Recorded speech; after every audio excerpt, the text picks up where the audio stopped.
We are going to look at two operations in this video, adding books and adding members. So in the context of these two operations, we will see a number of different classes and a lot of the library code. So let's start looking at what happens when we run the user interface. The user interface is here, as you can see on the screen. It contains a number of commands that are final integers, static final integers, and there is a set of useful helper methods, and the class is a singleton. You know how to make a class a singleton, so I'm not going to go over those things. These helper methods are very simple, but extremely useful in projects like this. For example, this method, yes or no, asks the user whether something should be carried out or not. Get number gets a number, and so on. So you can look at these. There is a menu for help, and let's scroll all the way down, or at least almost all the way down. Yeah, here we have the main method, which creates the user interface object, user interface.instance, and calls the process method, which is in a loop until the user issues the exit command. It will continue to loop, and for each command there is a corresponding method to be called. For example, add member will be called when we press 1, which is add member. Add books will be called when we request to add a bunch of books, and so on and so forth. So you can see all these methods here. Let's look at a few other methods. We have save and retrieve, which are for saving and retrieving data. This will be covered in a different video. You can see all these methods which are called from the process method. Let's look at what happens when we add a member. So let's scroll up a little bit. Here we have the code for adding a member. The add member is called from process, and what it does is it calls get name, which is a helper method, with this string enter name, member name. So it will display enter member name and get a string back, which is stored in the request object. Similarly, we get the address and phone and store them in the request object, and issue a call to add member in library with this request object as parameter, and it returns a result.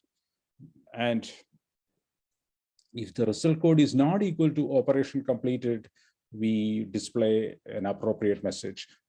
Otherwise, we extract the member name and ID and display them. So that is a pretty simple method.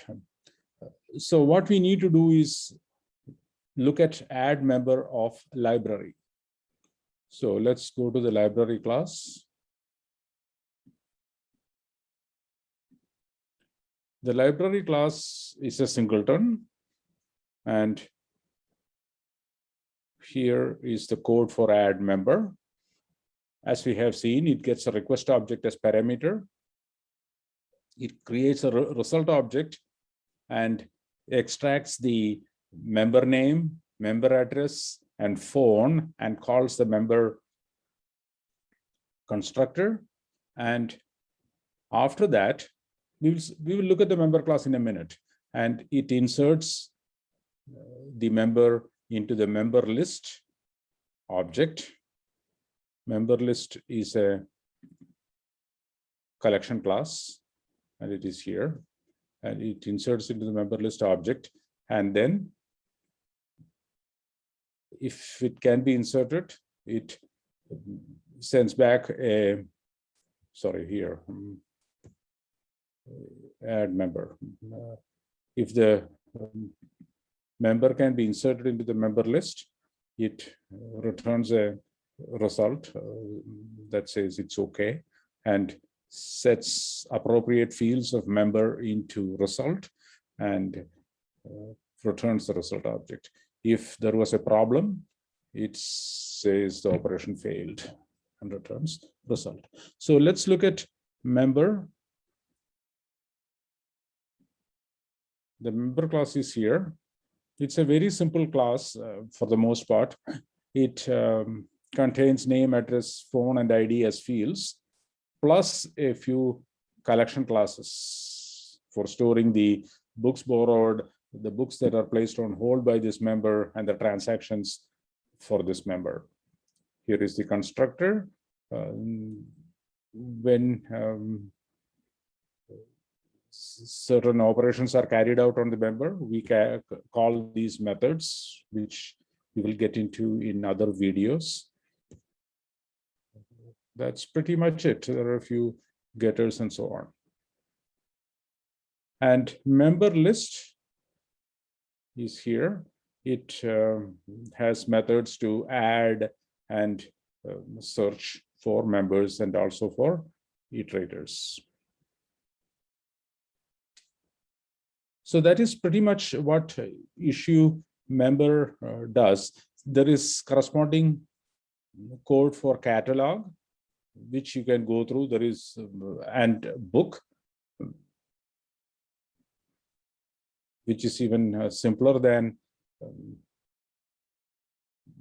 member. There is one aspect of member that we didn't cover, that is how to create a unique ID for a member. We do that using a static field. This ID counter is incremented each time